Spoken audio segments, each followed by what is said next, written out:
Bonjour à tous, merci de nous rejoindre pour le Border Forum, un forum très particulier pour une année assez extraordinaire, il faut bien le dire, sous le signe du coronavirus et du questionnement sur les frontières.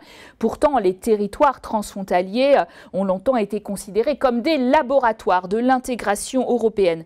Après 35 ans de libre circulation dans l'espace Schengen, 30 ans de programme Interreg pour soutenir les territoires, les coordonnées, 10 ans de plateforme européenne, des groupements européens de coopération territoriale. Qu'en est-il de notre ambition d'abolir les frontières ?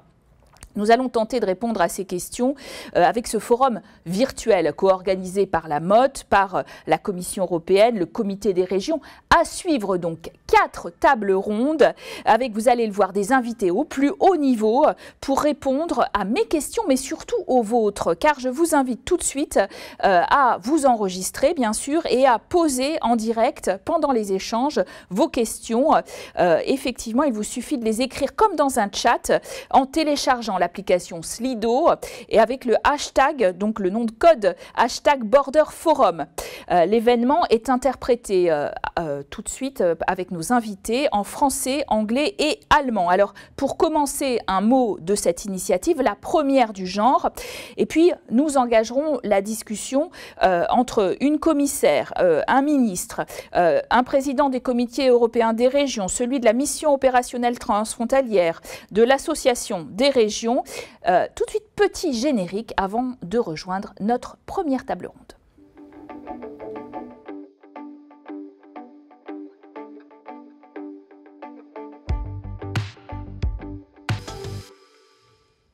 Plus exactement, petite mise au point de nos intervenants principaux. Honneur aux femmes d'ailleurs. Elisa Ferreira, bonjour. Vous êtes commissaire européenne en charge de la cohésion, des réformes, ancienne ministre portugaise de la planification et de l'environnement.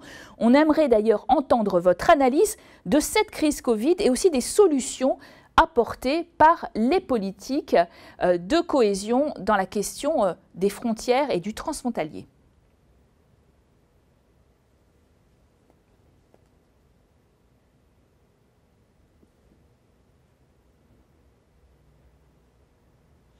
Unfortunately, the interpreter cannot hear Mrs. Ferreira.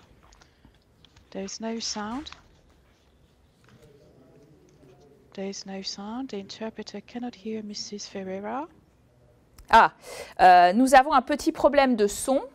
Petit problème de son, Madame Ferreira. Effectivement. Il faut juste allumer votre micro. Voilà, vous cliquez sur votre micro. Voilà, très bien. Là, on vous entend très bien. Je vous écoute alors. Elisa Ferreira, commissaire européenne en charge de la cohésion. Vous écoute.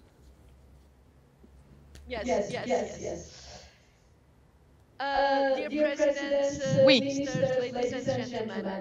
Très cher Président, Mesdames et Messieurs les ministres, Mesdames et Messieurs, c'est un plaisir pour moi de vous souhaiter la bienvenue à tous à ce tout premier Border Forum.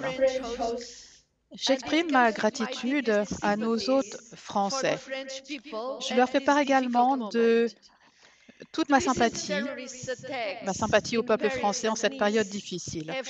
Les attentats qui ont... excusez-moi. Donc, les attentats qui ont récemment eu lieu à Paris et Nice m'ont choqué et m'ont profondément ému. Vraiment, je m'associe à la peine des citoyens qui ont perdu des êtres chers. Les valeurs que vous défendez aujourd'hui représentent ces valeurs européennes essentielles que nous partageons tous au sein de cette union. La France et les autres pays, comme plus récemment l'Autriche, ne sont pas seuls. Nous sommes ici tous ensemble. Aujourd'hui, lors de ce forum, nous verrons quelle est l'incroyable richesse de la coopération transfrontalière au sein de l'Union européenne. La crise du Covid nous a montré que les frontières restaient un enjeu important un enjeu pour l'intérêt public et pour le débat public. Comment est-ce que l'on gère les frontières lors d'une crise de santé publique? Comment est-ce que l'on s'assure que la coopération importante dans la santé, la connectivité et l'innovation, comment est-ce qu'on s'assure donc qu'elle n'est pas soudainement interrompue aux frontières? Cette année, c'est également une année anniversaire importante. On fête le 30e anniversaire d'Interreg. Nous avons fait du chemin et nous pouvons en être fiers. Lorsque Interreg a démarré, c'était en 1990, le principal objectif était de soutenir les régions le long des frontières intérieures et, pour être honnête, effectivement, pour mettre en place le marché unique. Mais depuis, nous avons mis en place un instrument qui rassemble les peuples de plus de 30 pays, des États membres, mais aussi de pays voisins. Et cette interconnexion vise à traiter toutes sortes de défis le long de ces frontières ou à travers les frontières. Le réseau qui a ainsi été mis en place est vraiment impressionnant. Plus de 100 programmes à travers les frontières terrestres, maritimes, y compris les espaces territoriaux plus grands, et nos partenaires à la préaccession et les pays voisins. J'aimerais vraiment vous féliciter tous pour cette réalisation européenne. Et vraiment, je félicite plus particulièrement tous ceux qui ont voulu expérimenter et qui ont voulu aller plus loin encore. Je remercie également le Groupement européen de coopération territoriale. Lorsque nous avons présenté cette idée en 2006, elle a suscité de l'enthousiasme, mais aussi du scepticisme. Mais vous êtes joués des sceptiques. Aujourd'hui, nous avons environ 80 groupements qui réussissent. Et certains ont même joué un rôle clé dans cette lutte contre la crise Covid. Les groupements forment un pilier important de la coopération transfrontalière. Aujourd'hui, nous devons nous tourner vers l'avenir et parler des défis essentiels qui nous attendent. Tout d'abord, la pertinence politique des frontières. Un peu plus tôt cette année, pendant le premier confinement, alors que les frontières se sont fermées parfois du jour au lendemain, nous nous sommes rendus compte combien notre existence européenne dépendait des frontières ouvertes. Certains n'ont pas pu travailler, d'autres ont été empêchés de voir leur famille et d'autres encore n'ont pas pu se rendre dans des établissements de santé. Nous devons en tirer les leçons nécessaires. Les frontières continuent à être le laboratoire de nos ambitions européennes. Nous ne devons pas oublier que il y a énormément de biens publics tels que les transports, l'accès à l'énergie, aux emplois, à la santé, transcendent les frontières. Aucun de ces biens publics européens ne devrait être bloqué par une frontière. Je suis fermement convaincue que les questions transfrontalières sont importantes et méritent notre attention. Nous l'avons analysé dans la dernière communication qui date de 2017, avant la crise du Covid, lorsque nous nous sommes penchés sur le renforcement des régions frontalières de l'Union européenne. Et nous allons préparer une nouvelle communication prochainement. La coopération avec les organisations régionales telles que l'Union du Benelux et le Conseil nordique des ministres revêt également une importance clé. Et bien entendu, nous saluons et encourageons les initiatives nationales, telles que le traité d'Aix-la-Chapelle de coopération entre la France et l'Allemagne. Lorsque l'on parle des frontières, eh bien, on ne peut pas ignorer la nouvelle frontière extérieure que nous allons prochainement avoir avec le Royaume-Uni. Je me félicite de voir que les autorités britanniques vont poursuivre le programme Peace en Irlande du Nord. Mais dans le même temps, je regrette profondément qu'il n'ait pas choisi de poursuivre la participation dans d'autres programmes Interreg. Certains programmes vont même disparaître parce qu'ils n'ont plus de sens. Et nous travaillons actuellement pour essayer de trouver des solutions de remplacement à chaque fois que cela est possible. Ce qui m'amène à mon second point, sur lequel nous devons travailler ensemble, à savoir les ressources financières disponibles. Avec une baisse des ressources disponibles, nous devrons concentrer nos actions et établir des priorités. Se concentrer, cela signifie vraiment choisir les activités qui ont une valeur ajoutée élevée, des projets qui vont vraiment changer la vie frontalière sur le long terme. Cela signifie également la double transition. Interreg doit promouvoir la transition de l'Europe vers une économie verte. Et je suis heureuse de voir que la concentration thématique dans la nouvelle législation fournira le cadre nécessaire. Mais nous devons également être plus digitaux, plus innovants. Et le nouvel outil d'innovation interrégionale nous aidera à atteindre ce but également. Donc, il faudra aussi se concentrer sur les projets à valeur ajoutée. La concentration, cela signifie également se pencher davantage sur le territoire où il faut le plus changer de choses et les territoires qui ont peut-être le moins de capacité ou le moins de ressources pour le faire eux-mêmes. C'est ça qu'on entend par une politique de cohésion. Nous devons nous assurer de trouver les meilleures solutions pour la nouvelle architecture de nos programmes, qu'il s'agisse de coopération transfrontalière ou de coopération transnationale. Mon troisième point, c'est l'importance de l'assistance technique. Il y a un vieux dicton militaire qui dit que les amateurs parlent de stratégie, les experts parlent de logistique. Pour nous, cela signifie qu'il n'est pas suffisant d'avoir un bon plan général et des financements suffisants. Mais pour réussir, nous devons également avoir une mise en œuvre solide. En tant qu'institution européenne, nous promouvons le partage de connaissances et d'expériences à travers l'Europe.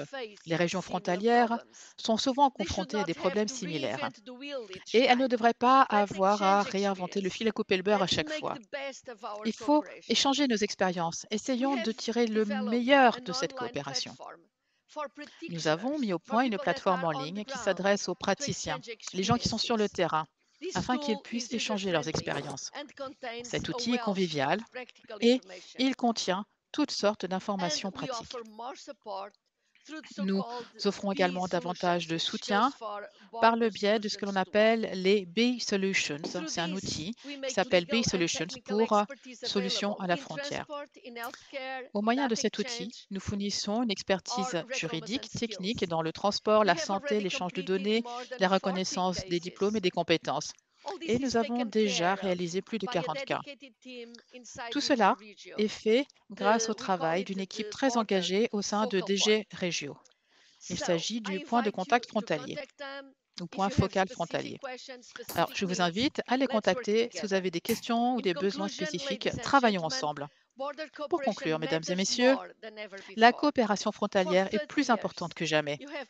Depuis 30 ans, vous avez fourni des solutions pratiques afin de surmonter les obstacles frontaliers. Vous avez été en première ligne de l'intégration européenne. Mais la mission n'est pas terminée. Et j'aimerais vous encourager vraiment à poursuivre vos efforts avec votre dévouement et tous vos efforts à l'avenir. C'est vous qui construisez l'Europe chaque jour. Si l'on regarde un peu l'avenir, alors que nous sommes en plein deuxième confinement en Europe, eh bien, nous avons appris quelle était la valeur des frontières ouvertes et grâce à votre expérience, nous parviendrons aux conclusions utiles et nécessaires. Et je vous souhaite un très bon forum. Restez en bonne santé et continuons à échanger nos expériences. Et j'aimerais féliciter les organisateurs, notamment le Comité des régions, ainsi que la MOT, pour le cadre Merci français. Madame la Commissaire, à vous. Bien sûr, vous restez en notre compagnie pour la discussion qui va suivre. Mais justement, un petit mot d'introduction aussi d'un autre participant, Apostolos Tzitzikostas. Bonjour. Vous êtes le président du Comité européen des régions, ancien gouverneur d'ailleurs de la Macédoine centrale en Grèce. Le Comité des régions porte la voix des territoires. Avec quel message aujourd'hui en pleine pandémie, Monsieur Tzitzikostas?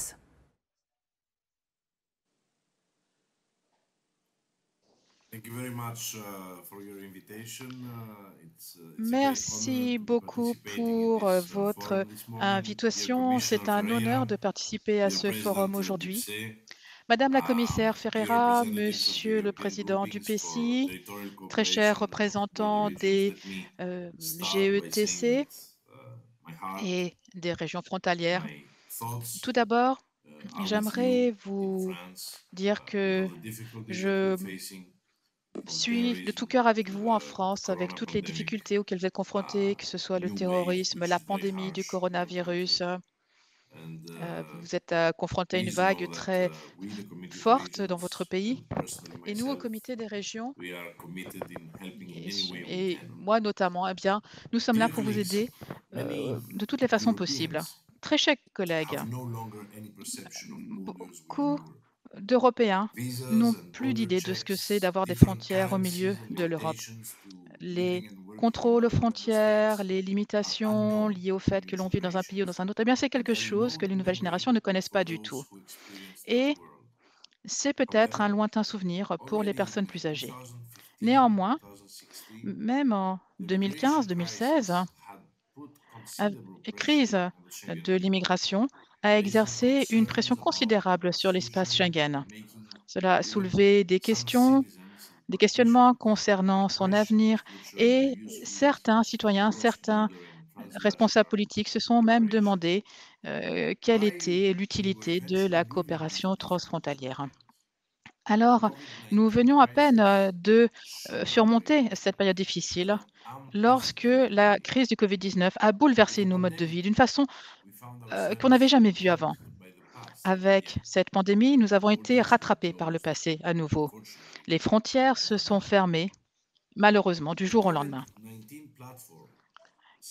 La plateforme Covid-19 mise en place par le Comité des régions a rassemblé toutes sortes de projets qui montrent l'impact potentiel sur la résilience de l'Europe grâce à des projets transfrontaliers. On a également le projet qui existe dans la région alpine et d'autres projets qui aident les navetteurs entre l'Allemagne, la Belgique, les Pays-Bas. Il y a une coopération entre ces régions lors de cette crise pour surveiller l'impact de cette crise. Eh bien, la coopération transfrontalière a été une des parties de la réponse de l'Union européenne à cette pandémie. Et malgré tous ces efforts, les citoyens dans les régions frontalières n'ont pas été en mesure d'aller au travail, de bénéficier de soins médicaux ou même de voir leurs êtres aimés, même si ceci n'était qu'à quelques kilomètres. Les entreprises aussi, qui dépendent de main-d'œuvre venant de l'autre côté de la frontière, ont souffert de la situation. Qu'il s'agisse de soins aux personnes âgées ou d'agriculture, on risque un véritable effondrement pour certaines de ces entreprises. Et donc, il est important de répondre aux besoins de ces entreprises, de ces citoyens. Et nous devons saisir cette opportunité pour renforcer la prise de conscience concernant le rôle vital que joue la coopération transfrontalière au sein de l'Union européenne. Donc, il faut se tourner vers le futur et voir ce qu'il reste encore à faire.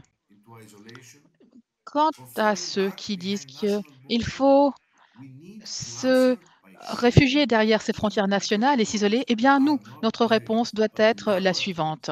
Les frontières internes à l'Union européenne ne sont pas des obstacles, ce sont des laboratoires qui sont là pour accroître la résilience, pour permettre le dialogue, pour accélérer la transition verte. Ce monde, mesdames et messieurs, ne peut pas être un monde à la marge de l'Union européenne. Les régions frontalières internes représentent 40% du territoire de l'Union. Elles représentent 37% de la population et elles ont presque 2 millions de navetteurs transfrontaliers. Un grand nombre de citoyens d'entreprises européens, même avant la crise, étaient confrontés à des obstacles, les empêchaient de mener à bien leurs activités. Les autorités locales et régionales étaient confrontées à des problèmes persistants concernant la mise en place de services à travers les frontières, du fait de différents cadres juridiques ou de cultures administratives différentes. Donc nous sommes tous déterminés. Il faut surmonter ces obstacles parce que nous savons que les régions frontalières sont la pierre angulaire de l'intégration européenne. Et c'est ce qui nous permettra d'avoir un bon marché intérieur. Les programmes de coopération ont joué un rôle fondamental. Mais il faut aussi que les gens aient envie de collaborer avec leurs voisins, de travailler ensemble pour pouvoir avoir un avenir commun meilleur. Pour ce qui est du Comité des régions, et moi plus particulièrement, la coopération transfrontalière et des régions frontalières fortes, eh bien, nous ont toujours permis d'avoir une meilleure union.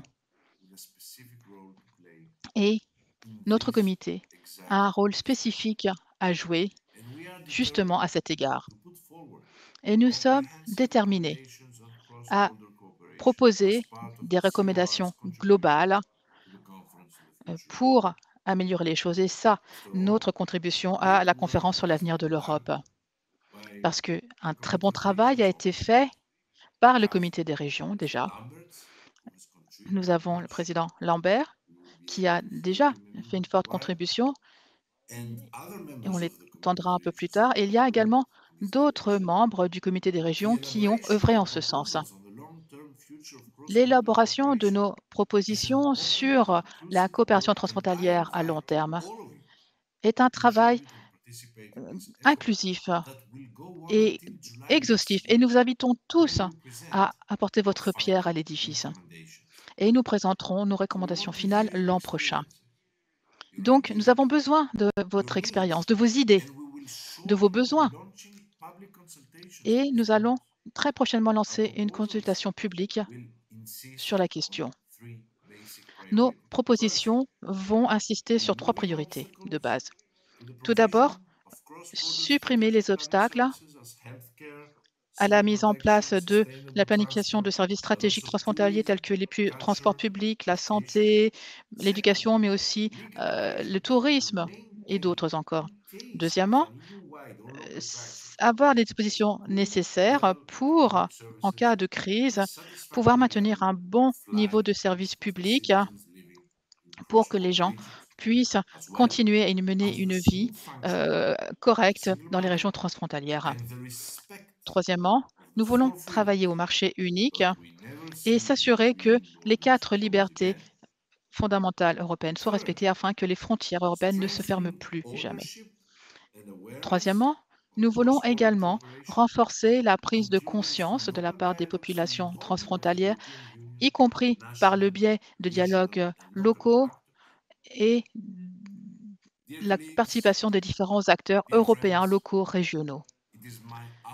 Très chers collègues, très chers amis, j'ai le plaisir d'ouvrir avec vous cette formidable conférence et de célébrer le 10e anniversaire de la plateforme GECT, ainsi que la célébration du 30e anniversaire du programme Interreg. C'est vraiment ça, la collaboration transfrontalière. En tant que gouverneur de Macédoine centrale en Grèce, eh bien, je peux vous dire que ces programmes Interreg nous ont vraiment aidés à nous développer dans ces domaines dans lesquels la collaboration transfrontalière est vraiment indispensable. Donc la meilleure façon de célébrer ces réalisations, c'est de renouveler notre engagement et de dire très clairement que le moment est venu d'aller plus loin encore. Et donc d'aller plus loin et au-delà encore, à vous, mais monsieur ensemble. le Merci président Tzitzikostas. Alors, vous voyez, avec ce Borders Forum, on traverse véritablement les frontières. On était donc au Portugal, maintenant en Grèce, et bientôt, on se retrouve à nouveau pour cette conférence virtuelle en France avec Christian Dupessé, président de la MOT. Bonjour, monsieur Dupessé. La mission opérationnelle transfrontalière, association spécialisée dans l'appui à la coopération transfrontalière. Vous êtes aussi maire d'Annecy. Annemasse. Alors pourquoi l'initiative de ce forum, une première du genre, qui lance à cette occasion d'ailleurs une alliance européenne pour les citoyens transfrontaliers. Expliquez-nous. Bonjour à toutes et tous. Je voudrais tout d'abord remercier Madame la Commissaire Ferreira et Monsieur le Président Tsitsicosta pour leurs propos encourageants et solidaires. Et puis bien sûr, souhaiter la bienvenue à vous tous qui regardez ce Borders Forum dans toute l'Europe. J'aurais bien sûr, avec l'équipe de la mode, préféré vous accueillir à Paris, mais vous le savez, c'était impossible et grâce aux moyens techniques que nous utilisons tous maintenant, nous allons pouvoir échanger pendant ces 2 journées.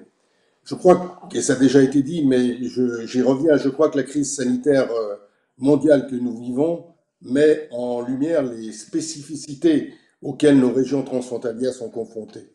Jamais nous n'aurions imaginé vivre à nouveau la fermeture des frontières à l'intérieur de l'Europe. Et pourtant, depuis ce printemps 2020, cette fermeture engendre des bouleversements pour nos habitants, car la frontière, pour la plupart de nos territoires, n'a que peu de sens, tant les bassins de vie sont au quotidien pleinement transfrontaliers. Les conséquences économiques sont fortes pour les travailleurs frontaliers, les acteurs économiques, mais pas seulement.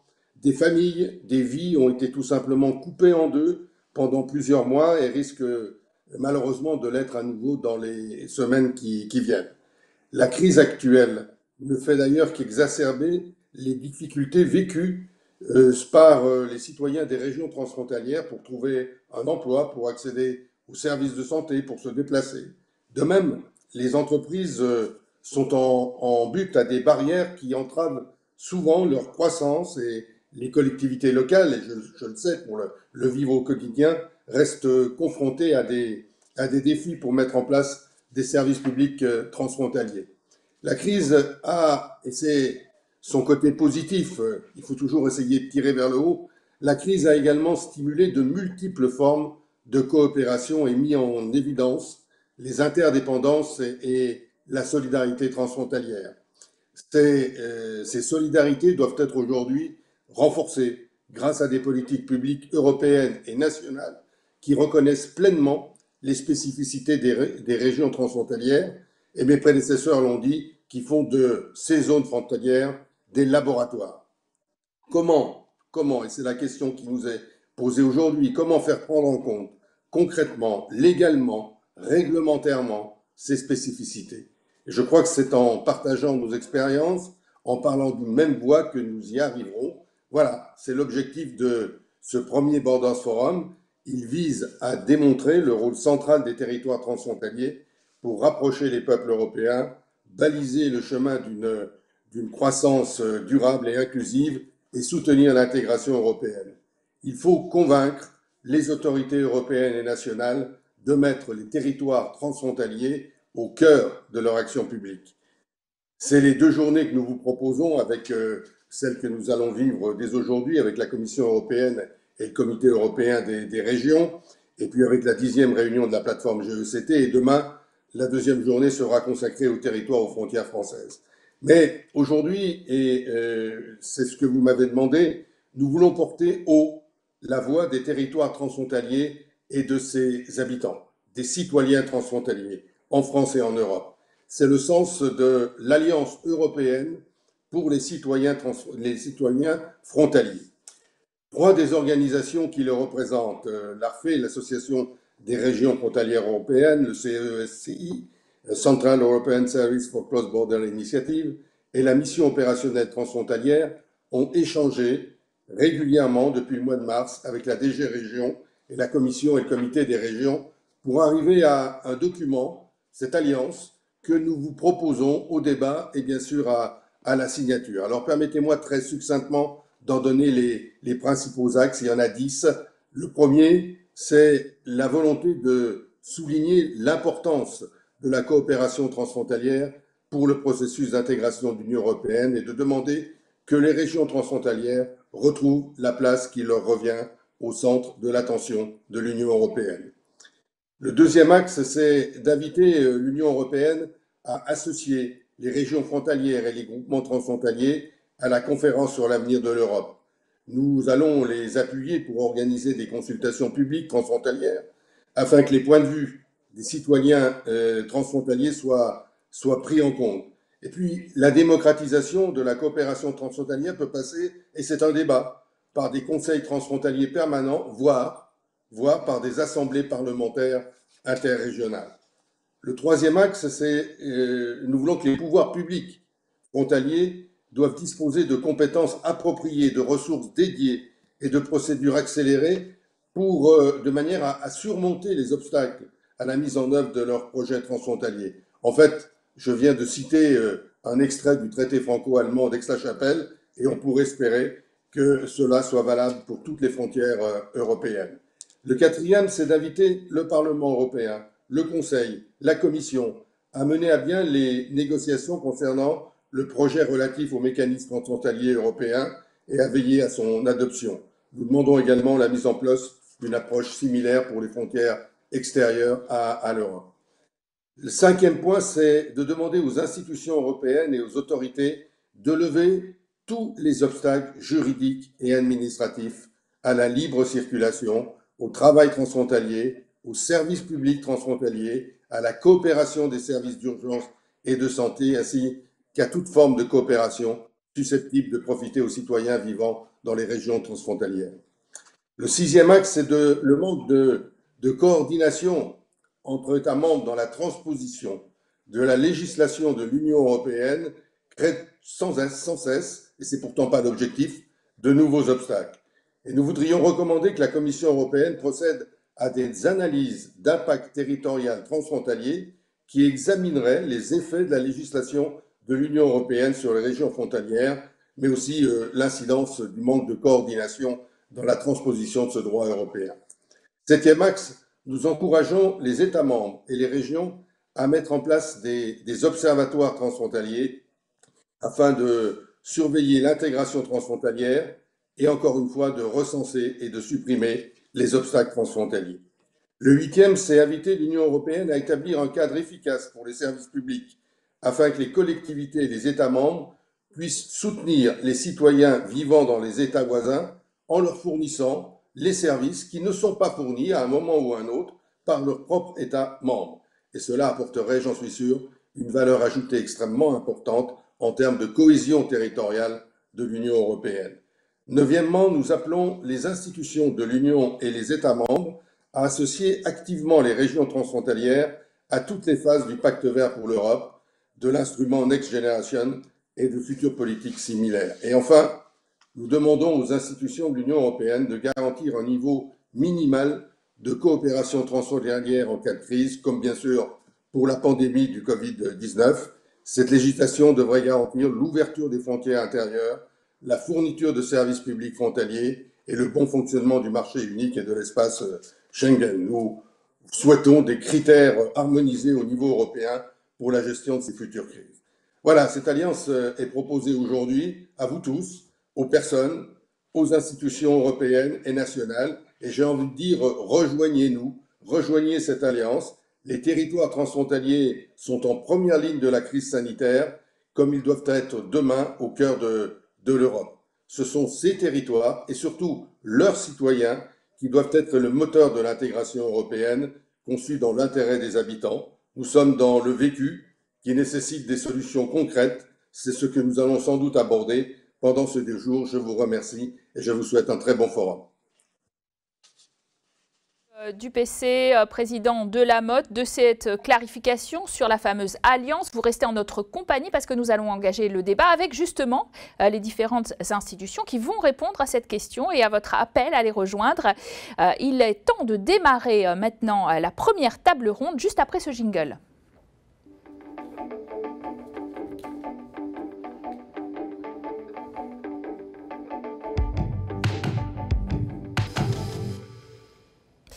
Alors, nous sommes en pleine présidence allemande de l'Union européenne, au cours de laquelle un agenda territorial européen 2030, une nouvelle charte de Leipzig vont être approuvées.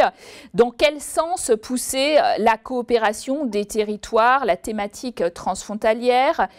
Nous allons bien sûr rejoindre à nouveau nos invités qui étaient déjà présents, la commissaire Ferreira, commissaire à la cohésion, le président du comité des régions Apostolos Tzitzikostas, le président de la MOT, M. Dupessé, et deux invités viennent nous rejoindre dans cette nouvelle discussion en Belgique et en Hongrie. Alors, Karl-Heinz Lamberts, vous êtes le président du Parlement de la communauté germanophone de Belgique et de l'Association des régions frontalières européennes. Place aux associations qu'on a peu entendues pour l'instant. Quel est son message en quelques mots et est-elle prête à sceller la fameuse Alliance européenne des citoyens transfrontaliers, aujourd'hui, alliance dont on a mentionné les 10 priorités juste avant?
Madame la ministre.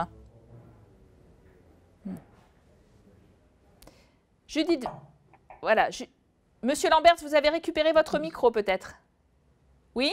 Vous m'entendez?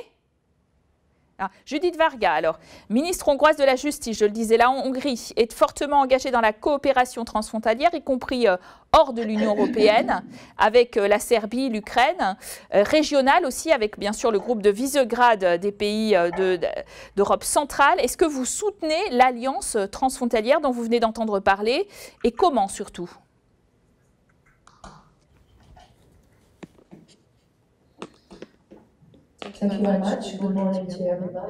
Merci beaucoup et bonjour à tous. Je suis très heureuse de faire partie de ce forum. J'aurais été heureuse d'être à Paris comme nous l'avions prévu. Merci pour cette invitation. Je suis très heureuse d'être ici, d'être l'un des membres, des représentantes des États membres qui puissent représenter ce niveau d'acteurs. Comme vous le savez, l'Hongrie est un membre actif des groupements européens de coopération territoriale. Nous avons beaucoup de raisons pour cela. Nous sommes un membre élu de cette plateforme de coopération. Alors, je vais vous donner quelques données là-dessus pour soutenir ma déclaration. Nous avons 7 pays voisins, donc nous sommes vraiment au centre de l'Europe, dans le bassin des Carpates. Nous avons 19 comtés, 19 départements, et de ces 19 départements, il y en a 14 qui sont des départements frontaliers.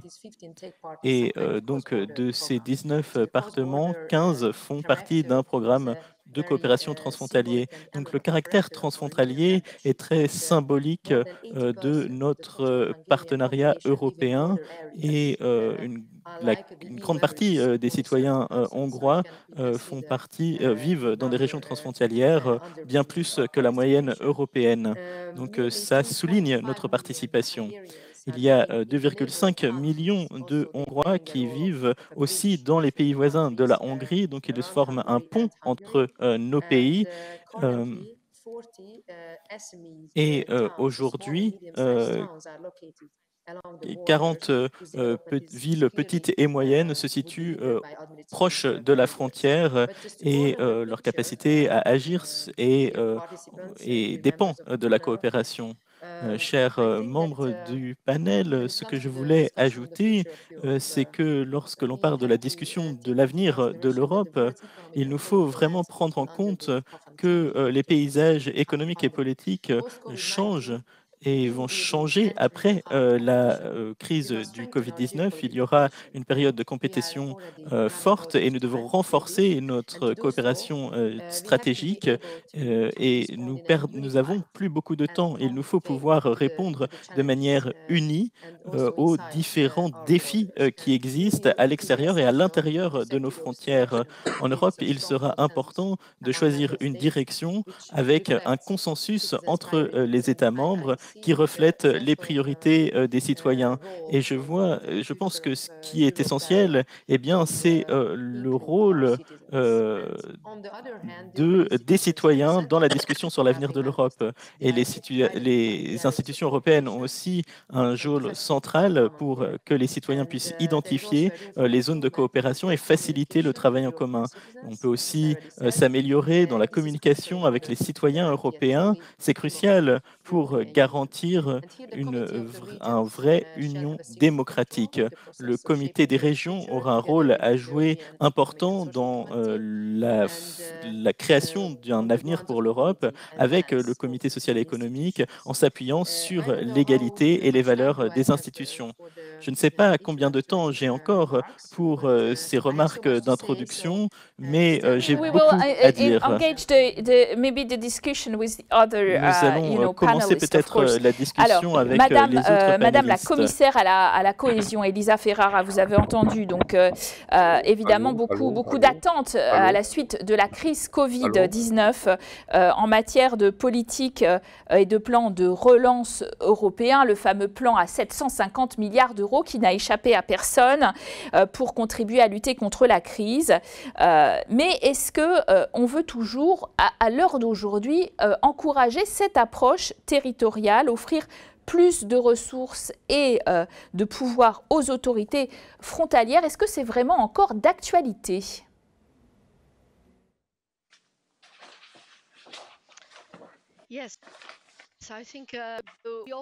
Oui, je pense que la pertinence et l'importance des régions transfrontalières existent toujours aujourd'hui. Il y a une grande variété de situations dans les zones de frontières. Il y a des frontières extérieures, comme l'a dit Judith Varga, mais il y a aussi des frontières internes et il nous faut vraiment répondre aux situations dans les deux cas. En fait, il nous faut vraiment tirer les leçons de cette crise et c'était une chose très violente de voir que soudainement les frontières ont été fermées. C'est quelque chose qui n'était plus dans les esprits des citoyens européens parce que pendant très longtemps, nous travaillions ensemble. Donc, ce qu'il faut faire et ce que nous faisons ici en Convergent, c'est vraiment d'essayer de mettre en place un cadre de coopération transfrontalier qui soit résilient même en cas de crise. Et les crises peuvent avoir différentes origines. Et c'est vraiment une inquiétude de la Commission européenne et nous avons vraiment décidé de l'intégrer dans la relance. Nous ne pouvons pas ignorer la situation des frontières. Et pour cela, nous avons besoin d'une approche qui se base sur le local, une coordination entre les régions, mais aussi une attention spécifique des États membres. Parce que nous savons tous que les compétences de la Commission en ce qui concerne la gestion d'une crise sanitaire sont très limitées. Et donc, la plupart des initiatives qui ont été prises, elles ont été les réactions initiales des États membres, par exemple, fermer les frontières. Et donc, le travail qui a été fait, un travail incroyable au niveau de la Commission, eh bien, il avait pour objectif de réouvrir les frontières progressivement, avoir des politiques de commande publique sur les équipements essentiels. Et tout cela a été fait avec avec une approche bienveillante de coordination de la part de Commission, plutôt que d'avoir une base juridique, puisque c'est toujours au niveau des États membres que les compétences existent et que ce type d'actions de protection de la santé sont gérées. C'est pour cela que je voudrais confirmer le fait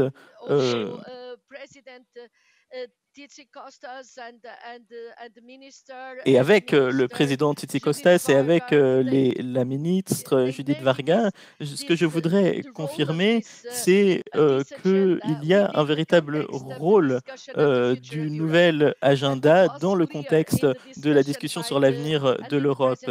Et tout cela était clair dans les présentations sur l'état de l'Union de la présidente de l'Union. Il nous faut vraiment réfléchir de manière plus large sur les compétences de la Commission dans de telles circonstances. Et pour la deuxième vague du Covid-19, nous avons beaucoup plus de flexibilité, beaucoup plus de reconnaissance du fait que l'on ne peut pas se protéger en fermant les frontières. Il faut coopérer. Le deuxième problème que je voudrais mentionner, il est lié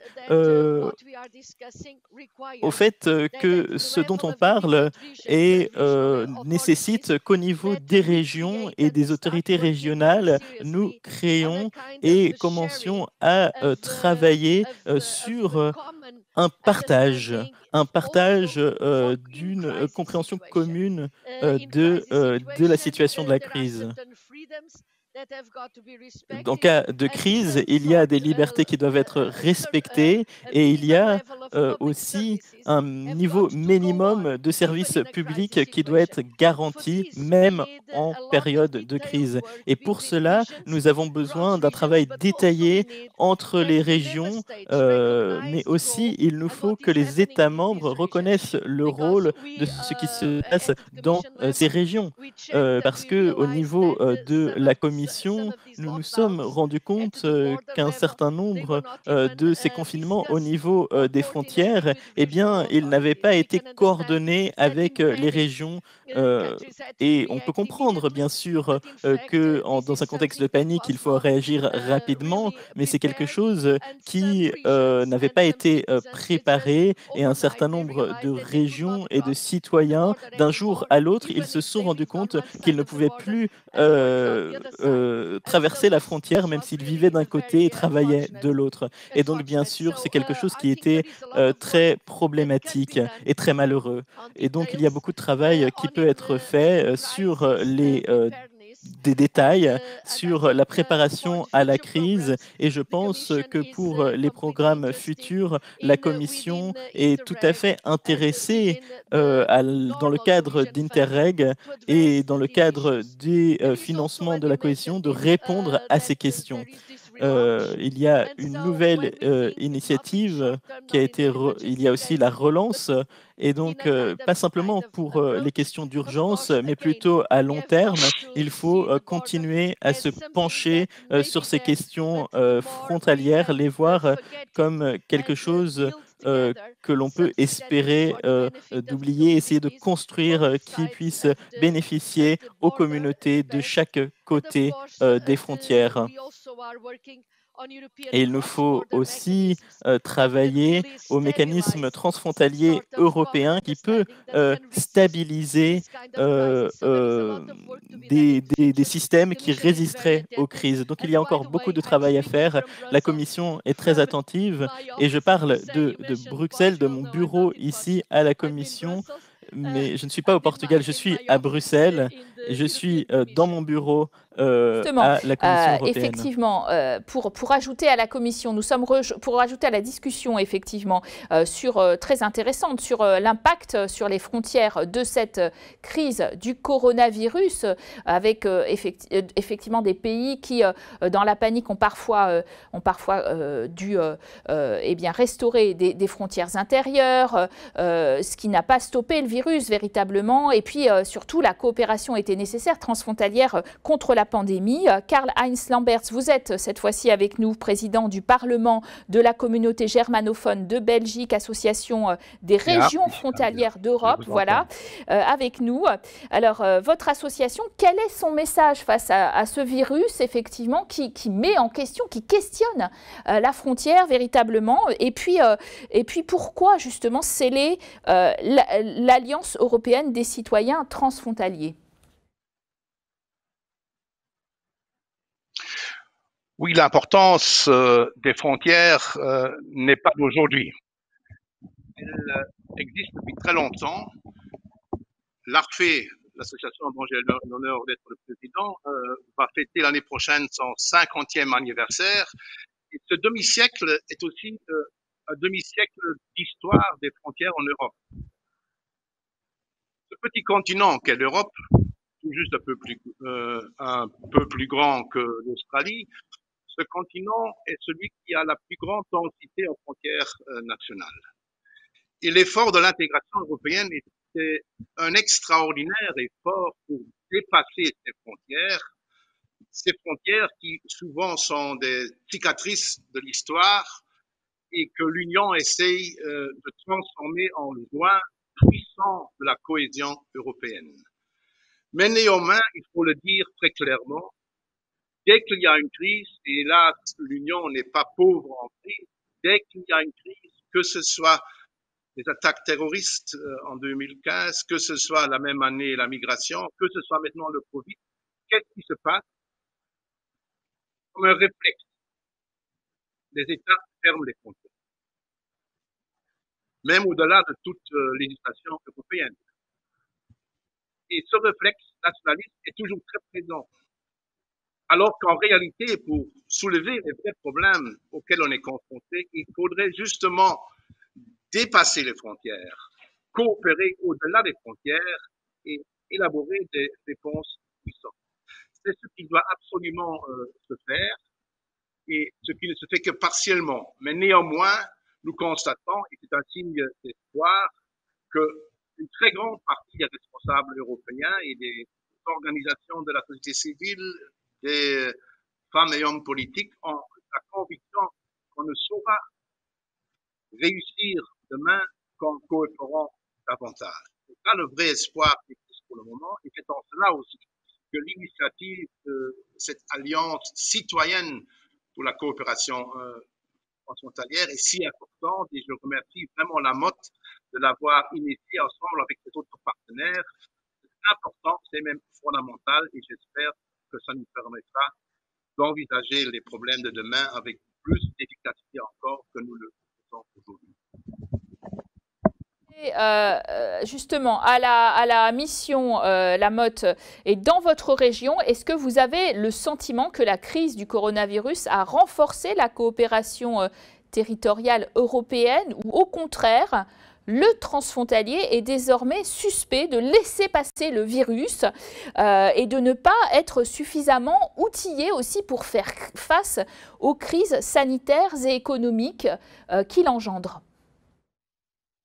Je crois, et vous me permettrez de faire appel à mon expérience locale, d'élu local dans le cadre d'une métropole internationale, binationale, même si la Suisse n'est pas membre de l'Union européenne, mais elle est très intégrée, elle est membre de l'espace Schengen, et nous avons des relations permanentes. Et je crois que la crise que nous avons vécue au mois de mars, avril, a démontré ce qu'il ne fallait pas faire. Je crois que d'une manière brutale, les frontières ont été fermées, sans demander l'avis d'ailleurs de ceux qui connaissent le mieux la situation, les élus locaux, qu'ils soient français ou genevois. Et ce que nous avons tous dit, c'est qu'au-delà des conséquences économiques évidentes, il y a des conséquences dans la vie des gens et qui ont été très, très fortes. On a assisté à des scènes où on voyait par exemple un père présenter son enfant à la mère qui était de l'autre côté de la frontière, par-dessus des barricades, et ça c'est impensable, c'est un véritable choc qui a eu lieu. Et l'aspect intéressant, c'est que nous en avons tiré les conséquences, et des conséquences positives.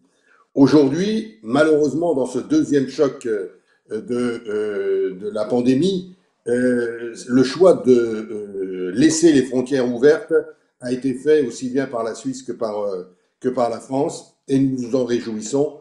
Nous avons créé des liens encore plus étroits entre les élus des deux côtés de la frontière en permanence pour essayer de voir quelles étaient les mesures à prendre et de coordonner ces mesures, d'assurer une cohérence territoriale, de manière à ce que ce qui s'est passé, c'est les habitants de cette région, comme sans doute de bien d'autres, ont vraiment pris conscience, même s'ils le savaient, qu'ils étaient dans le même bassin de vie. Et aussi bizarre que cela puisse paraître, la crise que nous avons vécue a renforcé l'identité transfrontalière positivement dans cette région. Et je crois que c'est l'aspect qu'il faut sans doute retenir, et que maintenant, il ne s'agit pas d'agir par à-coup, il ne s'agit pas d'avoir une réaction immédiate par rapport à un problème, mais bien d'avoir une vision globale. Et on a envie de dire, plus jamais ça, plus jamais de mesures brutales, mais de la coordination, de la cohérence, une vraie politique des zones transfrontalières et une vraie politique en période de crise. Je crois que c'est possible. Les solidarités, notamment les solidarités sanitaires, elles existent. Elles existent. On sait qu'elles existent beaucoup du côté de l'Allemagne et de la Belgique, et qu'elles existent aussi côté suisse. C'est un élément extrêmement important. Mais au-delà de cette solidarité-là, il y a une vraie volonté d'avoir une vision commune qui implique les citoyens, dans la démarche, et qui font que l'identité transfrontalière, donc finalement l'identité européenne, peut sortir renforcée de cette crise. Varga, ministre hongroise de la Justice, c'est vrai que votre président Viktor Orban a été soupçonné de vouloir rétablir des frontières intérieures de l'Union européenne au moment de la crise migratoire de 2015 ou de la crise sanitaire du coronavirus. Est-ce que la pandémie, elle a fondamentalement changé votre vision des frontières dont on a vu c'était aussi indispensable que cette mobilité ait lieu pour régler les problèmes sanitaires notamment, et que le confinement c'était plus à l'intérieur en fait de nos maisons, de nos villes, pas forcément une question de frontières.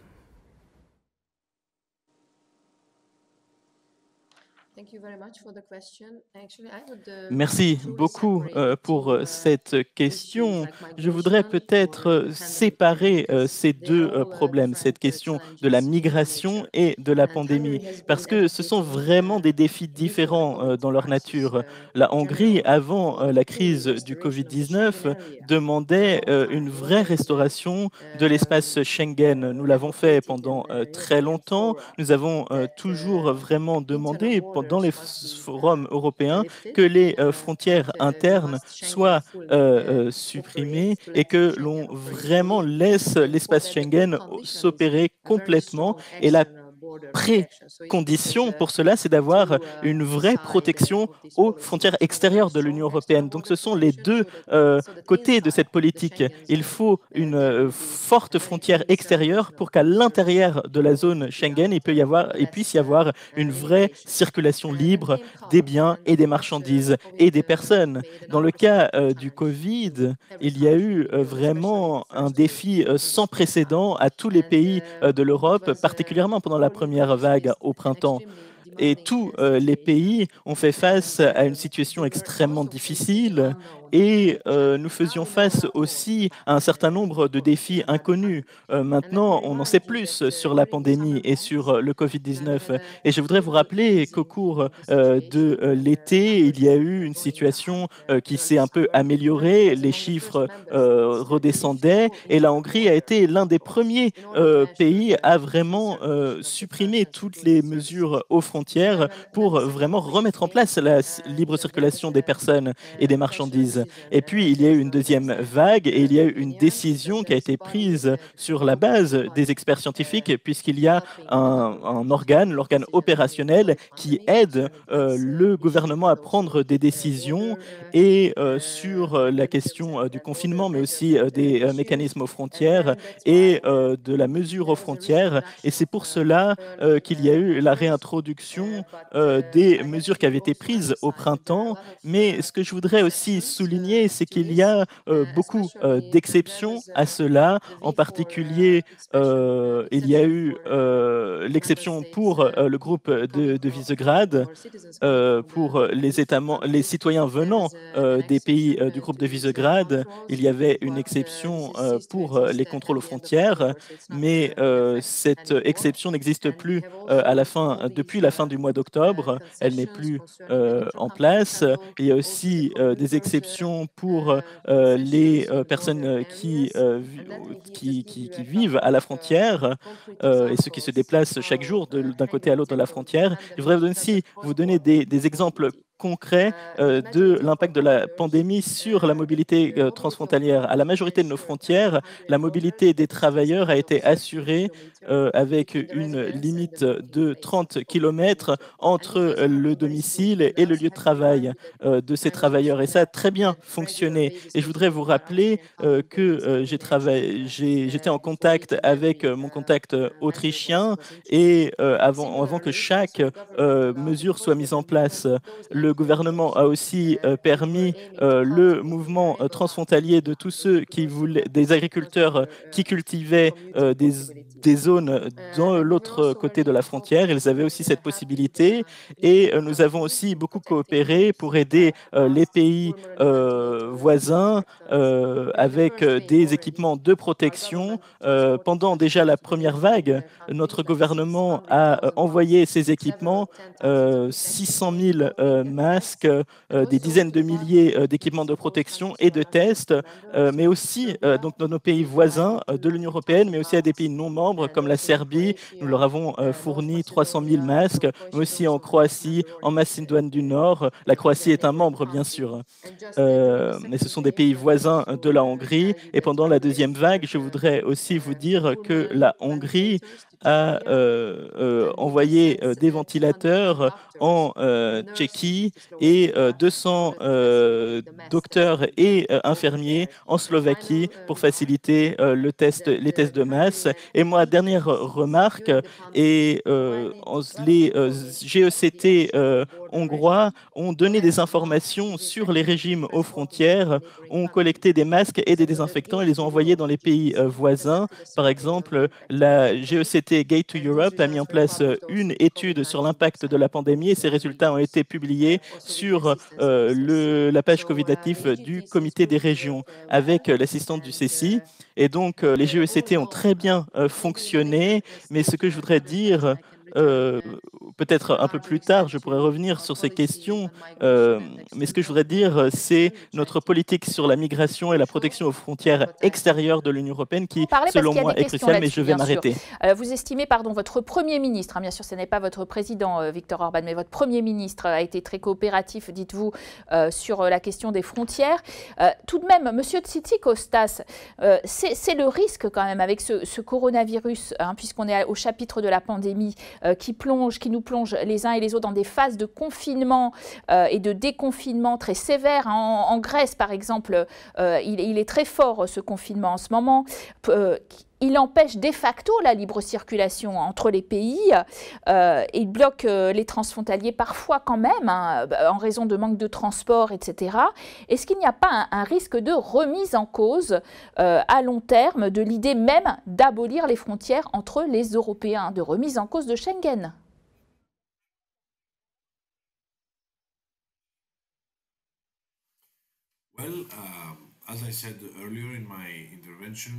Eh bien, comme je vous l'ai dit tout à l'heure, à mon avis, la dernière chose dont l'Europe a besoin en ce moment, ce sont des frontières fermées. Les frontières fermées, ça ne devrait pas être mis en place au sein de l'Union européenne, quelle que soit la raison, quels que soient les moyens. Il n'y a pas de crise qui soit suffisamment forte pour justifier la fermeture des frontières intérieures. Et la façon dont nous intervenons, la façon dont nous gérons la crise aujourd'hui et à l'avenir, qu'il s'agisse de la crise du Covid ou qu'il s'agisse d'une crise de l'immigration, eh bien, je dois dire que jusqu'à maintenant, eh bien, il y a des pays qui ont choisi de fermer leurs frontières pendant différentes crises, que ce soit la crise de l'immigration, qui est une crise européenne et qui devrait être traitée en tant que telle. Aucun pays ne devrait être laissé seul pour faire face à cette crise de l'immigration. Et je crois que l'Union européenne est là pour ça. L'Union européenne repose sur la solidarité. La solidarité, c'est l'idée qui a vraiment permis la fondation, la mise en place de cette formidable union. Avec le coronavirus, on a de nouveau vu des pays qui voulaient fermer leurs frontières. Et là, en fait, je pense que c'est pas avec moins d'Europe qu'on pourra répondre à cette crise, c'est avec plus d'Europe. L'Europe, c'est l'ouverture des frontières, c'est la collaboration transfrontalière. En tant que gouverneur de Macédoine centrale en Grèce, j'ai travaillé énormément avec les régions de l'autre côté de la frontière, qu'elles soient au sein de l'Union européenne ou pas. Et nous avons obtenu d'excellents résultats. Nous avons fait appel aux fonds européens, aux meilleures pratiques. Et le comité des régions, après mon élection en tant que président, bien, a dû affronter la crise du coronavirus dès le départ. Nous avons réussi à mettre en place une plateforme permettant aux régions de discuter, de proposer des idées, et ça a été très utile pour tout le monde. Donc oui, bien entendu, je peux comprendre qu'il puisse y avoir des difficultés, par exemple avec les travailleurs qui veulent aller d'une région à l'autre, dans ces régions transfrontalières. Néanmoins, l'Union européenne, eh bien, a envisagé ces questions et il y a des résultats concrets qui doivent être mis en place partout.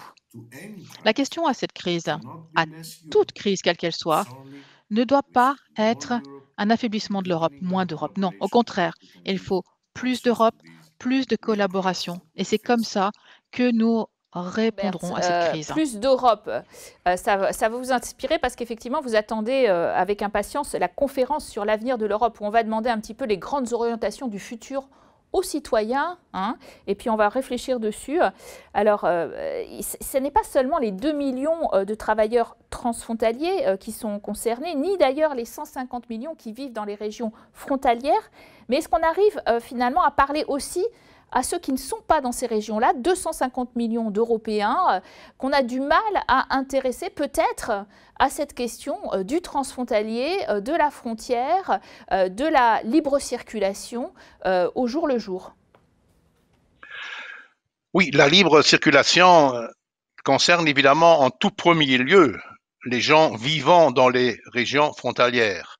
Mais ce serait une grande erreur d'appréciation de croire que ce n'est que cette population-là qui est concernée par la coopération transfrontalière. Non, l'Europe, comme je le disais tantôt, est tellement petite, fondamentalement parlant, par rapport aux autres continents de notre Terre, que tout ce qui se passe, tout ce qui doit être solutionné comme problème a très souvent, et en Europe, je dirais carrément toujours aussi une dimension transfrontalière. C'est pour ça d'ailleurs que l'abolition des frontières intérieures est tellement importante, tellement congénitale pour la création de l'Union européenne. Et c'est pour cela aussi que nous devons arriver à une politique commune en matière de frontières extérieures, mais ce qui est un enjeu tout à fait fondamental, mais très compliqué, hélas. Et ce n'est qu'en abordant les problèmes en commun qu'on peut aller plus loin. Je partage complètement le point de vue du président Tzitzikostas qui dit qu'il faut plus d'Europe.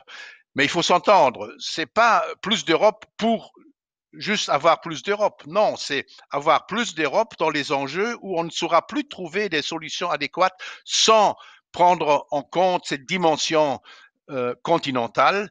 Et ça veut dire au même moment aussi une meilleure intégration des régions, que ce soit les régions frontalières ou toutes les autres. Les collectivités territoriales de ce continent sont très importantes. C'est une véritable troisième dimension du modèle institutionnel européen. Et là, le lien avec le citoyen se fait. Il vit quelque part dans une région, qu'elle soit frontalière ou pas, mais il doit être convaincu que ce qui se passe chez lui se passe mieux si c'est en synergie avec le reste de l'Europe. Et c'est ça le vrai enjeu. Et les crises le montrent encore très clairement, mais c'est quelque chose qui doit nous guider pour toutes les politiques que nous menons. Et là, les régions frontalières, de par leur particularité, ont un rôle, je dirais même, un peu double. C'est à la fois un laboratoire parfait pour voir ce qui peut marcher mieux quand on veut coopérer, mais c'est surtout aussi un puissant moteur pour faire avancer les choses. Et c'est en cela que les liens entre les régions frontalières doivent être renforcés aussi, parce que c'est vrai, c'est pas toujours évident que les décideurs dans les capitales des différents États tiennent compte suffisamment de ce qui se passe dans les régions frontalières, mais c'est à nous de les convaincre d'y accorder l'attention qu'il faut. Plus d'Europe, c'est un peu ce qui vous a été réclamé d'ailleurs à l'occasion de la crise Covid. On a vu que finalement vous aviez peu à l'origine effectivement de compétences en matière de santé. On vous a demandé d'en avoir plus, de mieux coordonner parce que c'était compliqué finalement, qu'on avait besoin de matériel médical, qu'on avait besoin effectivement de mieux cibler nos capacités de voyage entre les différents pays européens. On a pas mal de réactions du public juste maintenant. Construisons, nous dit Pernel, une Europe fédérale dotée d'une véritable politique étrangère et d'une politique de l'asile et de la migration intégrée. Et puis, un peu dans le même sens, how do you see the future of the Schengen area? Comment on voit le futur de la zone, de l'espace Schengen? Effectivement, est-ce que vous voyez cet espace Schengen qui va être revalidé à la suite de cette pandémie, post-Covid, quand le post-Covid arrivera, ou au contraire, eh bien, fragilisé?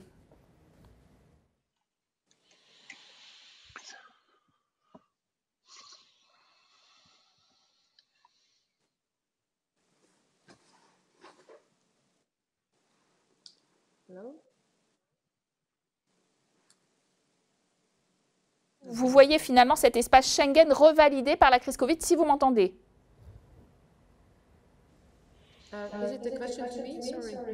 Après, Madame Varga, je vous ferai réagir là-dessus. Mais je demande à la commissaire si elle voit l'espace Schengen revalidé finalement, revalidé par cette crise Covid.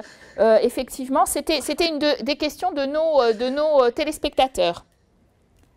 Quel est le futur de l'espace Schengen? C'est une question de Émile.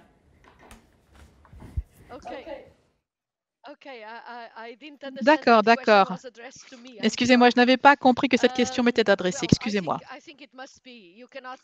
Eh bien, je crois qu'on ne peut pas imaginer tout ce que l'on a construit ensemble. Eh bien, on ne peut pas imaginer que cela soit remis en question désormais. Bien entendu, l'espace Schengen, il existe, il est là.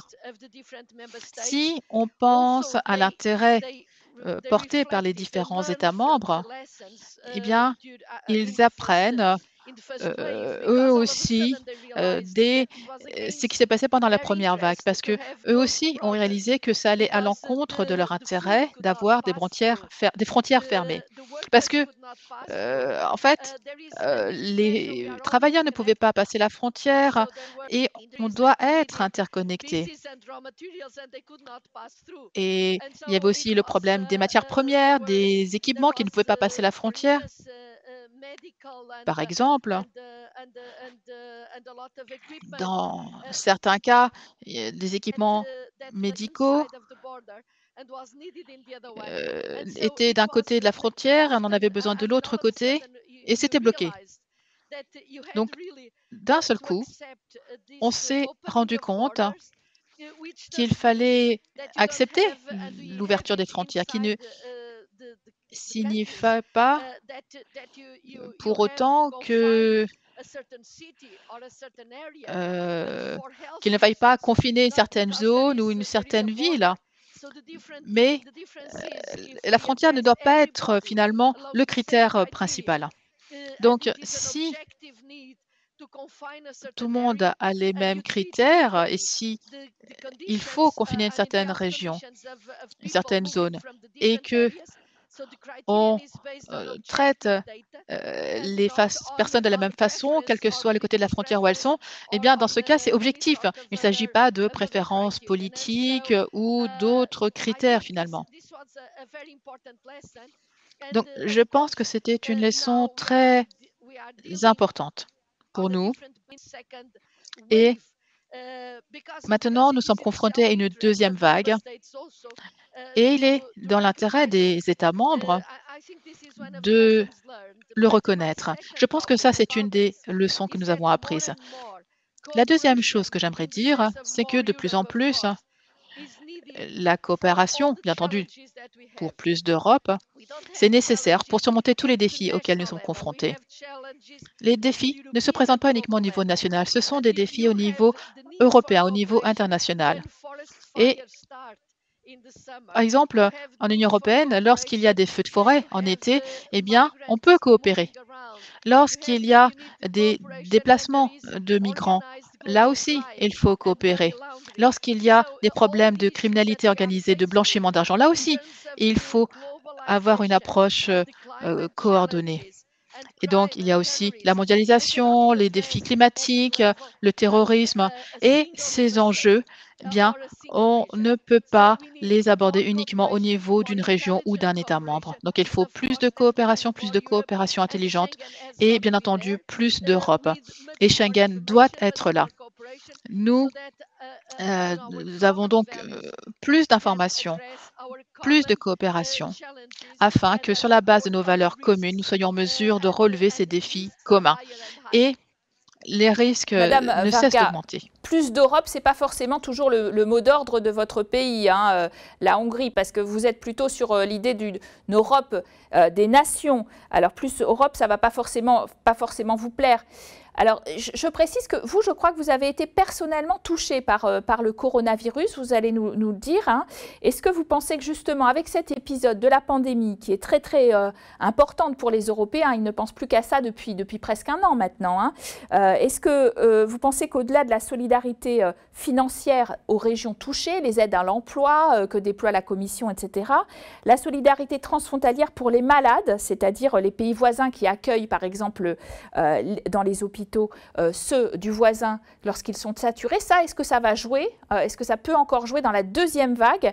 Comment vous voyez les choses? Et quand on vous dit plus d'Europe, est-ce que ça ne vous fait pas sauter en l'air en disant non, non, surtout pas plus d'Europe? Est-ce que c'est le moment de plus d'Europe, d'un certain point de vue?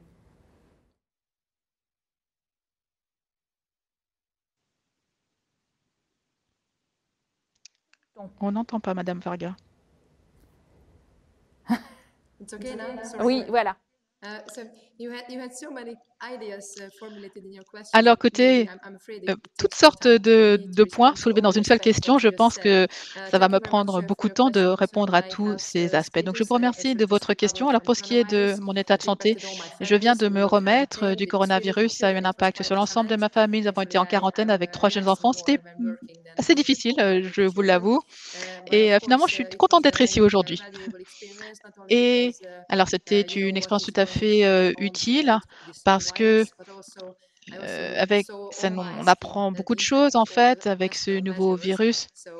Et alors, bien entendu, la façon dont les gens réagissent, dont les autorités, dont les institutions fonctionnent. Donc oui, effectivement, tout ça, ça a un impact sur la façon dont tout fonctionne. Alors, vous venez de dire plus d'Europe. Alors, j'aimerais juste, bien entendu, réagir à cela.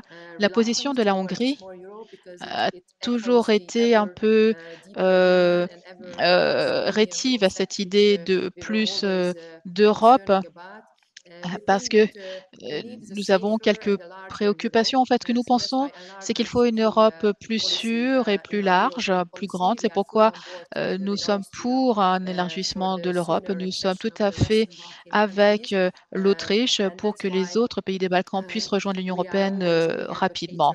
Et c'est la raison pour laquelle nous sommes toujours en faveur pour les discussions d'accession. Bientôt, nous avons notre commissaire au bon endroit. C'est une très bonne chose. Il est responsable de cette question politique. Et pour revenir sur ce que je disais tout à l'heure, nous avons également fourni beaucoup d'équipements médicaux d'équipements de santé pendant la pandémie, ce qui montre notre volonté de coopérer rapidement. Il faut peut-être préciser pour nos téléspectateurs que vous avez beaucoup de résidents dans les pays frontaliers, de Hongrois qui sont dans les pays frontaliers. C'est pour ça aussi, peut-être pour remettre en perspective, que le transfrontalier est important pour vous. Hein. Peut-être précisez-nous, Madame la Ministre, parce qu'on ne connaît pas forcément ce cas de figure. En Roumanie, par exemple, dans les pays frontaliers, vous avez beaucoup de minorités hongroises.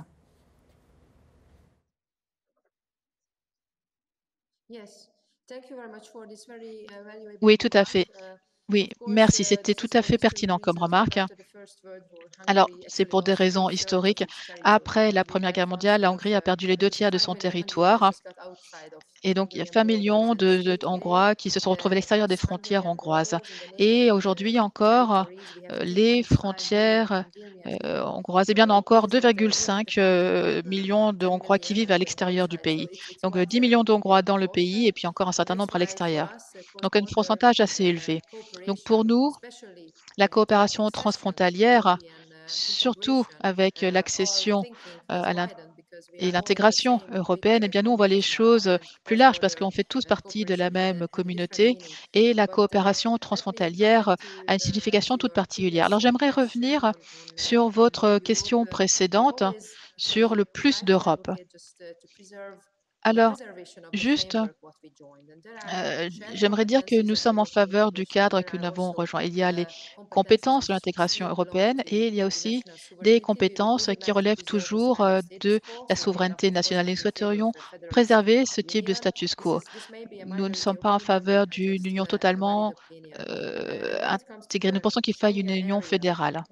Maintenant, pour ce qui est de l'espace Schengen, comme je l'ai dit tout à l'heure, la Hongrie est tout à fait pleinement engagée pour le fonctionnement de l'espace Schengen et les mesures qui seront prises concernant les frontières, eh bien, il faudra les revoir. N'oublions pas qu'avant la pandémie, il y avait déjà des contrôles aux frontières internes qui avaient été réintroduits sur tous les États de l'Ouest de l'Europe. Si on voyageait de Hongrie vers la Belgique, par exemple, du fait de la crise migratoire, il y avait beaucoup de contrôles à l'intérieur de l'Union européenne qui avaient été introduits.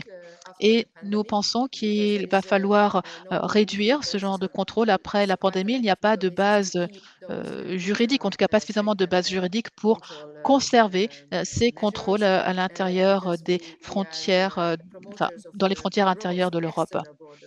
Nous sommes en faveur d'une protection robuste aux frontières extérieures. Alors, quelques remarques concernant les frontières extérieures. Il s'agit de protéger nos valeurs communes. Nous pensons que la protection des frontières extérieures de l'Europe pourra vraiment procurer un sentiment de sécurité aux citoyens européens à l'intérieur de l'Europe, parce que cela pourra renforcer l'intégrité intérieure. Et ça, c'est vraiment important. Plus important que jamais peut-être aujourd'hui, bien entendu, la question de la migration est peut-être la question qui divise le plus les États membres, mais la position de la Hongrie a toujours été une position pro-européenne. Mais nous pensons que la solidarité doit être souple, flexible. Il ne faut pas simplement penser aux réallocations obligatoires. Il faut aussi penser à la protection des frontières extérieures. La Hongrie a fortement contribué financièrement, mais aussi sur le plan humain. Donc, nous souhaiterions que ce genre de solidarité soit prise en compte également. Aussi, la protection des frontières extérieures, eh bien, ça vise aussi à s'attaquer aux causes de l'immigration. Voilà, je vois que vous voulez prendre la parole. Monsieur Tzitzikostas, vous avez interpellé effectivement sur la nécessaire solidarité face aux questions migratoires qui doit pour la répartition justement des réfugiés. Et cela est subordonné, et ça c'est plus évidemment à l'attention de la commissaire Ferreira, cette solidarité, ou du moins le bon respect de l'état l'état de droit est subordonné aussi à la réception des fonds de cohésion. Donc tout ça est une discussion évidemment qui est en cours, qui est très importante. J'ai envie quand même de me retourner un petit peu pour qu'on fasse un point plus concret quand même, parce que ça, ce sont des discussions de très long terme, plus concret avec vous, Monsieur Duplessis. Il y a un enjeu économique fort quand même à cette question transfrontalière qu'on n'a pas encore mis le doigt dessus. Pourquoi est-ce que ces régions transfrontalières sont souvent beaucoup plus fragiles économiquement que les autres? Comment vous l'expliquez? C'est ce qu'on appelle l'effet frontière, et ça c'est vraiment quelque chose qui est méconnu, l'effet frontière qui fait que ces régions sont plus fragilisées économiquement, et comment surtout en venir à bout? C'est un paradoxe, vous avez raison de le souligner. La capacité que l'on doit avoir d'exploiter le formidable potentiel de développement des régions transfrontalières est aujourd'hui limitée par des contraintes, par des obstacles que nous avons déjà soulignés. Je crois que quand ça marche, quand ça fonctionne très concrètement, on arrive à des résultats exceptionnels. Je prends le territoire que je connais bien, la région franco-genevoise, où nous venons d'établir un investissement extrêmement important pour faire une vraie révolution de la mobilité avec un RER transfrontalier qui irrigue toute la Suisse romande et toute la Haute-Savoie, notamment département français. Donc on est capable d'aller loin, on est capable de faire que ces régions soient des points de développement, à condition qu'il y ait une équité des deux côtés des frontières. C'est-à-dire qu'une frontière, ces régions-là ne doivent pas... on doit trouver l'équilibre dans le développement, qui n'est pas un pays qui mange l'autre en quelque sorte dans sa capacité à se développer. C'est cet équilibre-là qu'il faut garantir, et je crois qu'on est en train de le faire. Je pense qu'il y a aussi cette idée très, très forte qu'il ne faut oublier personne dans nos régions. Et même dans une région plutôt favorisée comme la nôtre, la cohésion sociale est un élément extrêmement important. Tous les citoyens ne sont pas au même niveau de vie, par exemple. Moi, ma commune de près de 40 000 habitants, est considérée comme une des villes les plus inégalitaires de France. Et c'est dû à sa position frontalière, entre des revenus différents. Et ça, je pense que l'Europe, et c'est pour ça que je suis très favorable à ce que j'ai entendu des uns et des autres sur le plus d'Europe, je pense que l'Europe doit, en s'appuyant sur la réalité du terrain, en ayant plus d'écoute pour nos zones transfrontalières, en donnant plus de pouvoir de décision localement, on doit pouvoir mieux équilibrer le développement de ces régions. Moi, je suis très optimiste dans le sens que, on a parlé de laboratoires, mais on pourrait parler de zones qui portent le développement européen.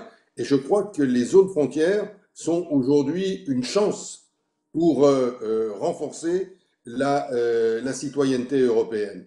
Et cette citoyenneté européenne, cette citoyenneté transfrontalière qui devient une citoyenneté européenne, moi je pense que c'est dans du concret qu'on va y arriver, dans ce qu'on va appeler du gagnant-gagnant, où on ne laisse personne sur le bord du chemin, où on permet à ces régions d'avoir plus de ressources, plus d'écoute et de lever, encore une fois, les obstacles administratifs que l'on peut avoir. La conférence sur l'avenir de l'Europe, la présidence française peut-être, parce que ça c'est notre responsabilité, en 2022, sont des enjeux pour nous extrêmement importants dans ce domaine-là.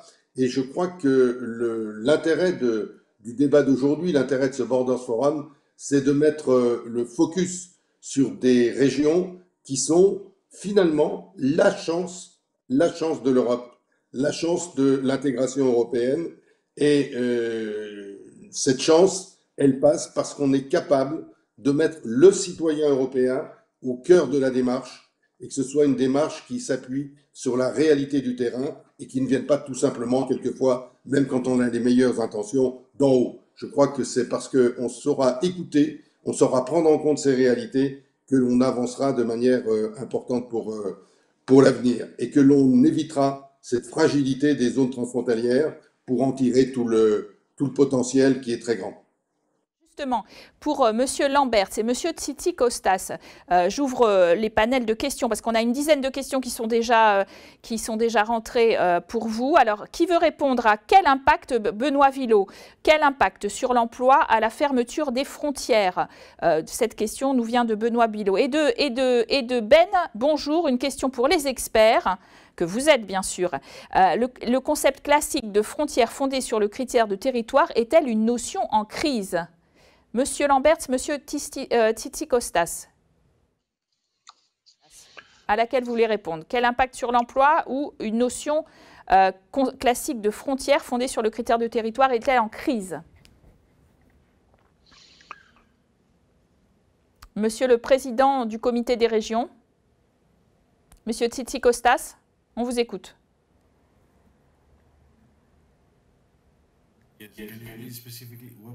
Oui, la question, pardon. Je vous la repose. Une question pour les experts. Le concept classique de frontière, fondé sur le critère de territoire, est-elle une notion en crise?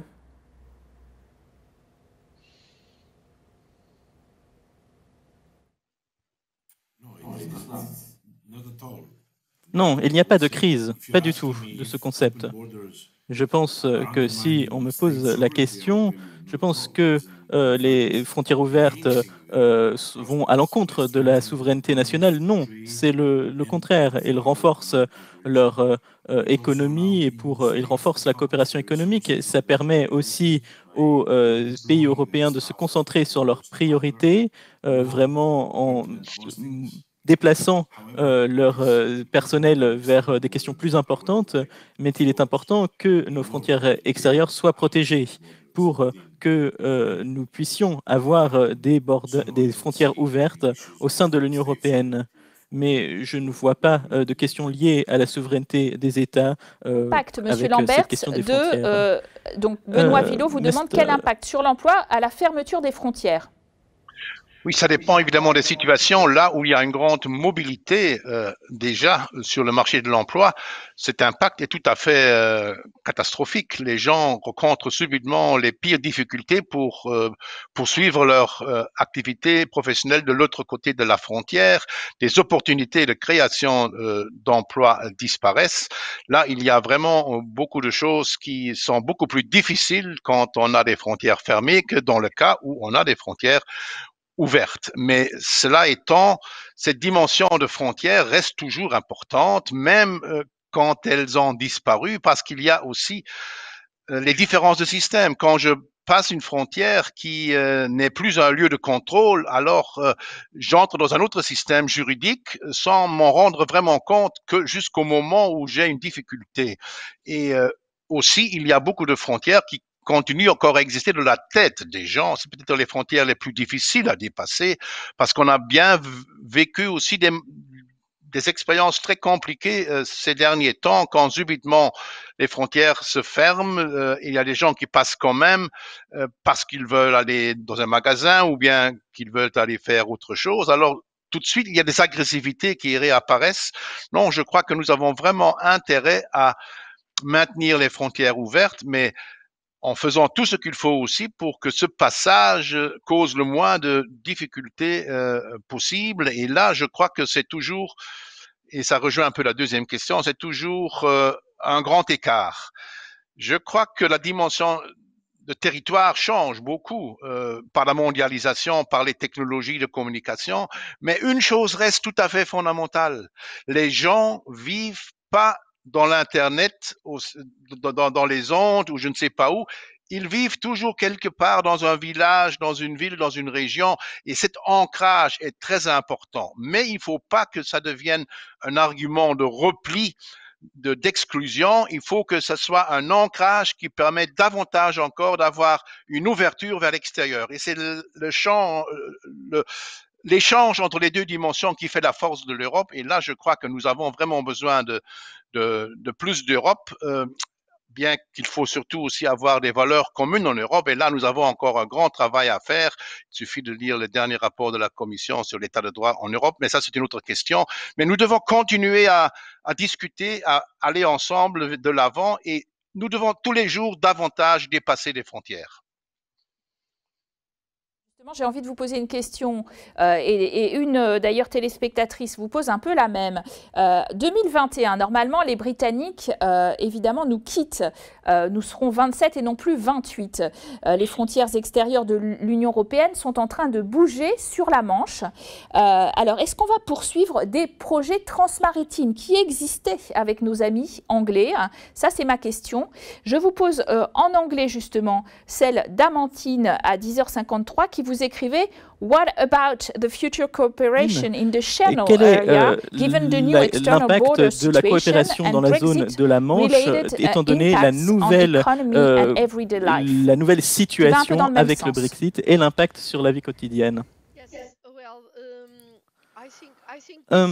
Très bien. Eh bien, je pense qu'il s'agit d'un élément crucial dont j'ai déjà parlé dans mes remarques initiales, puisque, en effet, le processus de négociation avec le Royaume-Uni est toujours en cours aujourd'hui, mais le Royaume-Uni a déjà informé l'Union européenne du fait qu'ils veulent mettre en place, maintenir plutôt le programme de paix, le programme de coopération sur la paix entre l'Irlande et le Royaume-Uni, bien sûr, un programme de réconciliation, de stabilité, et nous sommes très heureux à la Commission que ce soit le cas. Mais d'un autre côté, ils étaient aussi un membre important d'autres programmes qui existaient, qui étaient couverts par le réseau Interreg, et le Royaume-Uni ne veut plus participer à ces programmes. Ils auraient pu y participer tout de même en tant que pays tiers. Puisque cette possibilité existe, nous pouvons avoir une coopération avec la Norvège ou la Suisse. Et c'était une approche alternative pour répondre à ces problèmes. Donc la Commission vraiment s'intéresse de manière vraiment précise aux manières d'assurer la continuité de ces programmes. Il faut bien sûr réimaginer ces programmes en profondeur pour s'assurer que la substance de la coopération puisse continuer sans un énorme partenaire qu'est le Royaume-Uni. Mais il y a aussi eu cette décision que vous connaissez certainement au niveau du Conseil pour mettre en place un instrument de soutien au sein de l'Union européenne pour les régions qui sont les plus affectées par le Brexit. Et la Commission travaille sur cette proposition. Nous avons essayé de la produire déjà au mois de novembre. Les choses changent bien sûr avec le temps. Peut-être qu'à long terme, nous aurons la possibilité de vraiment réétablir une vraie coopération parce que c'est quelque chose qui serait le bienvenu. Mais aujourd'hui, il faut vraiment s'intéresser à cette question de l'ouest de l'Europe, des frontières qui existent de ce côté de l'Europe. Nous allons voir comment les choses évoluent, mais je voudrais aussi saisir cette opportunité pour souligner ce qui a été dit par M. Christian Dupessé. Il parlait des questions de coopération interrégionale et du fait qu'il était important de vraiment comprendre qu'il y a une coopération entre des régions qui peuvent être parfois très prospères et des régions qui sont plus faibles. Et il y a des régions qui ont des forces complètement différentes d'un côté ou de l'autre de la frontière. Du point de vue de la Commission, il nous faut être extrêmement prudent parce que souvent les frontières ont été établies sur la base de conflits et donc ce travail doit être fait, il doit être mené. L'autre point qui est important selon moi et qui a été mentionné par monsieur Karl-Heinz Lamberts, c'est que parfois, et c'est la situation la plus normale, je pense, eh bien, parfois, les règles administratives et légales en elles-mêmes, elles sont différentes d'un côté à l'autre de la frontière et la Commission essaye de mettre en place un mécanisme transfrontalier européen qui puisse mettre en place une norme pour savoir lorsqu'il y a un conflit dans la législation, lorsqu'il y a un projet de chaque côté de la frontière, eh bien, quelle base juridique utiliser.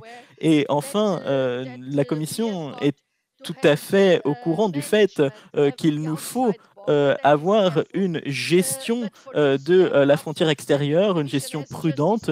Et pour cela, comme l'a établi la Commission, il y a des propositions sur la gestion de l'immigration et la gestion d'autres questions essentielles. Le concept que nous avons, eh bien, il est d'établir une compréhension commune sur la base des valeurs européennes. Ces valeurs européennes, elles incluent ne pas laisser les personnes sur le bord du chemin et une approche humanitaire également. Et en utilisant ces valeurs, nous pouvons gérer le voisinage européen, mais nous ne pouvons jamais intégrer cette vision dans les frontières internes. Il nous faut des manières communes, des manières de coopération pour répondre aux défis qui nous font face à tous et pour y répondre en commun. Alors j'ai donné des exemples de ces défis. Il n'y a aucune manière individuellement de répondre au terrorisme. Nous ne pouvons pas répondre au séisme individuellement. Nous ne pouvons pas trouver de solution pour les ouragans.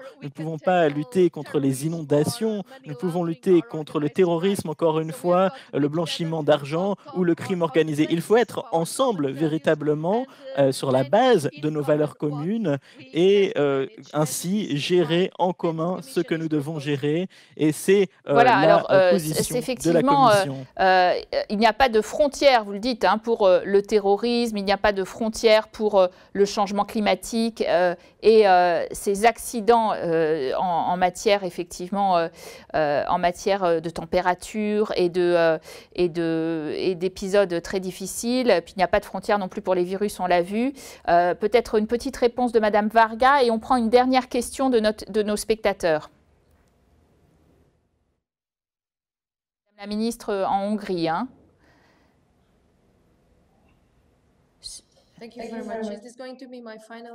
Merci beaucoup. Est-ce que ce sera ma dernière contribution? Très très rapidement parce que nous sommes à la fin presque.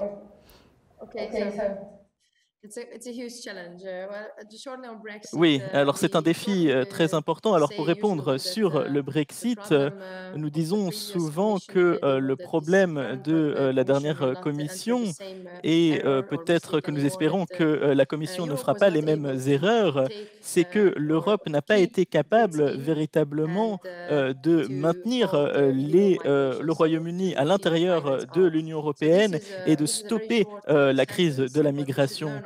C'est une phrase très courte, mais il faut avancer d'un point de vue démocratique, parce que lorsque l'on regarde l'article 2 du traité de l'Union européenne, il liste les valeurs européennes, la liberté, la démocratie, et qui sont les deux premiers mots de cet article. Et donc, il est important véritablement de respecter les identités nationales et les décisions des citoyens. C'est ça, la démocratie, finalement. Et il faut qu'il y ait une intégration intelligente et une réponse pour le changement climatique. Le terrorisme sont dans des sujets où il nous faut que nous ayons une approche européenne, commune. Autrement, nous ne pouvons pas répondre à ces problèmes de manière nationale. Mais l'identité nationale et la préservation de la démocratie, ce sont aussi des valeurs européennes qui doivent être protégées au même niveau.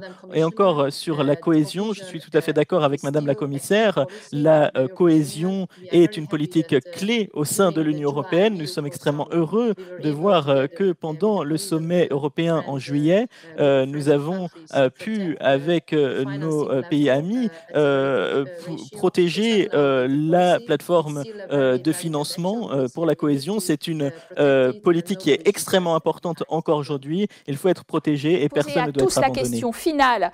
On va d'ailleurs tous vous voir réagir sur cette question finale. qui est d'ailleurs valide cette alliance des citoyens, parce qu'effectivement, il y a aussi des questions sur l'apprentissage de la citoyenneté transfrontalière. Alors, qui est favorable à cette alliance transfrontalière et à ses priorités? Peut-être un petit lever de main pour ceux qui sont très favorables et à l'initiative, voilà, qu'on regarde bien, la motte oscillée, le comité des régions oscillé, me semble-t-il, Monsieur Tzitzikostas, Madame Varga a l'air d'y être aussi. Bon, c'est donc une initiative, vous voyez, qui est validée par nos invités. Merci à vous d'avoir été en notre compagnie pour cette discussion assez passionnante. Merci à vous et bien entendu, vous restez en notre compagnie. Nous allons avoir une seconde table ronde très bientôt. Hein. Il est temps de remercier nos invités de leur participation. On prend une toute petite pause café d'un quart d'heure et on se retrouve pour une nouvelle table ronde pour se pencher sur la fameuse boîte à outils, la boîte à outils pour réparer la coordination transfrontalière. En notre compagnie des ministres, des députés européens, des présidents d'Eurométropole, des directeurs généraux. On se retrouve à 11h30 précise. À tout de suite à tous et merci encore à nos invités.